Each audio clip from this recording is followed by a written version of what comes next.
110 पृष्ठार थिबा पशुपक्षी खाद्याभ्यास विषयटी पढ़ा जाऊे। पिलाने कहले देखी गछपत्र कुंडा दाना तोराणी ए सब किए खाती? हाँ निश्चय जानिथिबो ना सब गाई महिषी छेली मेंढा खाती। आ पशुपक्षी मांस माछ सब किए खाती? ना बाघ भालू चिल शागुणा एमान सब खाती। आ उभय गछपत्र फल मांस माछ एगुड़ा सब किए खाती? ना ए सब मनीष कुकुर बिलेई खाई थांती। पिला माने खाद्य दृष्टि प्राणी मानक तीन भाग में विभक्त कराई। एक रहा तृणभोजी, दुई रहा मांस भोजी व मांसाशी, तीन रहा सर्वभोग प्राणी। अच्छा तृणभोजी प्राणी क्या कहती?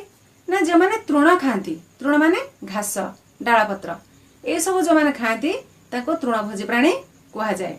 ना गाई छेली मेंढा एमान सब तृणभोजी प्राणी। सेमती जो प्राणी माने केवल मांस खाती से मांसाशी प्राणी बा मांसभोजी प्राणी कह जाए। बाघ भालू सिंह एमाने घास डालपत्र खाती नहीं, एमाने मांस खाती तेणु से मांसाशी बा मांसभोजी प्राणी कह जाए। आ जो प्राणी माने सबू खाती माने डालपत्र माछ मांस भात सबू खाती तांको सर्वभोग प्राणी कह जाए। मनीष कुकुर बिलेई हेले सर्वभोग प्राणी। तबे मन रहा।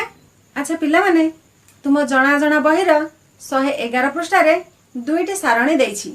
गोटे सारणी तुम आलोचना कर साइलेनी। द्वितीय सारणी रे कौन अछि ना प्राणीकर नाम गोटे पटर अछि आउ सेमानकर खाद्य गोटे पटर अछि। एपट देछि गाई बलद कौन खाती ना घास पाଳ कुंडा तोराणी खाती। सेमते बाघ सिंह कौन खाती ना मांस खाती। एटले कि मांस एई सारणटी तुम निजे पूरण करिया को चेष्टा करिवो। अच्छा पिला माने आमे जानिले केउ माने कौन खाती, किंतु तुम मैंने देखिथिबो समस्त खाद्याभ्यास। खाद्याभ्यास कौन ना खाद्य अभ्यास खाद्याभ्यास। समस्त खाइबा प्रणाली समान नुहे।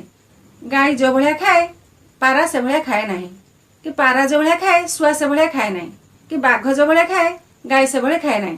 तेणु समस्त खाइबा सिस्टमटा अलग अलग। केतक पक्षी खुंटी खुंटी खाती, केतक पशु चाकू चाकरी खाती, आ केतक चाटी चाटी करी मध्य खाती। देख खुंटी खुंटी किए खाती ना एट लिखाई पारा। ताले आउ को चढ़ी माने खाती ना कुकुड़ा खाए बणी खाए कपत भी खाए। ये तुम्हें लिखिब। थंटरे टिकटिक कर किए खाए शुआ सारी पाकुड़ी कर किए खाए गाई बलद महिषी छेली मेंढा एमान सब पाकुड़ी कर खाती। चाकू चाकू कर किए खाए ना कुकुर। जीभर चाट चाटी किए खाए बिलेई। चोबे चोबे किए खाए मनीष। तो पिला माने एमती समस्तंकर खाइबा अभ्यास मध्य अलग अलग। तो तुमने जानी पार्ल केउ पशु पक्षी माने कौन खाती और किपरि खाती। पिला माने मु तुमको किछि HW दउजी घरे खातारे करिवो।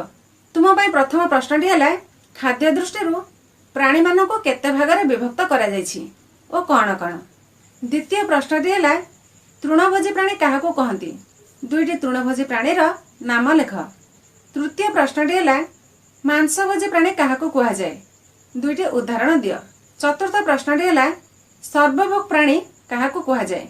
पंचम प्रश्न बा शेष प्रश्नटी हैला बिलेई कुकुर मनीष आदि केउ प्राणीर अंतर्गत।